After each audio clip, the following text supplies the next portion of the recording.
দ্বাদশ শ্রেণীর তৃতীয় সেমিস্টারে সংস্কৃত বিষয়ে পাঠ্য আচার্য দণ্ডী বিরচিত দশকুমার চরিতম নামক গদ্যকাব্যের প্রথম উচ্ছ্বাস থেকে গৃহীত রাজবাহন চরিতমের সারসংক্ষেপ আমরা এখন আলোচনা করব। এই রাজবাহন চরিতমের নায়িকা অবন্তী সুন্দরী তাঁর প্রিয়তম রাজবাহনের কাছে চতুর্দশ ভুবনের কাহিনী শুনছেন। এই কাহিনী শুনতে শুনতে অবন্তী সুন্দরী রাজবাহনের বুকে মাথা রেখে ঘুমিয়ে পড়লেন। এই অবস্থায় রাজবাহনও ঘুমিয়ে পড়লেন। এই সময় এক অদ্ভুত কাণ্ড ঘটল।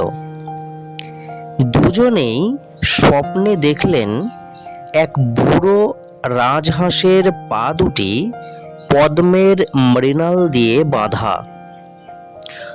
ভয়ে দুজনেরই ঘুম ভেঙে গেল।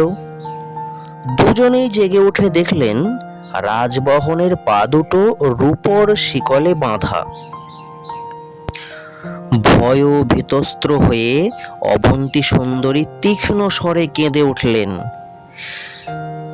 তাঁর এই কান্নার শব্দ শুনে কর্ণান্তপুরে সকলেই ঢুকে পড়ল। ঢুকে রাজবাহনের এই অবস্থা দেখে তাকে নিগৃহীত না করে চণ্ডবর্মাকে সংবাদ দিলেন। চণ্ডবর্মা রাজবাহনের প্রতিপক্ষ। চণ্ডবর্মা যথারীতি কর্ণান্তপুরে প্রবেশ করে রাজবাহনকে দেখেই তার ভাই দারুবর্মার হত্যাকারী পুষ্পদ ভবের বন্ধু বলে তাকে চিনতে পারলেন। তখন প্রচণ্ড রাগে ও ক্ষোভে অস্থির হয়ে কঠিন হাতে রাজবাহনকে টানতে টানতে সেখান থেকে বাইরে নিয়ে গেলেন। স্বভাব গম্ভীর, ধীর প্রকৃতির এবং বাস্তব বুদ্ধি সম্পন্ন রাজবাহন বুঝতে পারলেন যে এই বিপদ সম্পূর্ণ দৈবাগত। এই পরিস্থিতিতে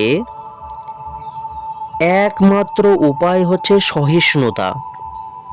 তাই তিনি তার প্রিয়তমা অবন্তী সুন্দরীকে পূর্ব জন্মের কথা স্মরণ করিয়ে 2 মাস বিরহ যন্ত্রণা সহ্য করতে বললেন এবং শত্রুর অধীনতা স্বীকার করে নিলেন।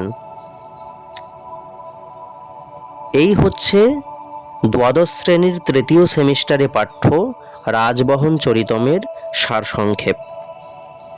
এরপরে আমরা টেক্সট বইয়ের লাইন বাই লাইন দেবনাগরী হরফ পাঠ করে শোনাব। ধন্যবাদ।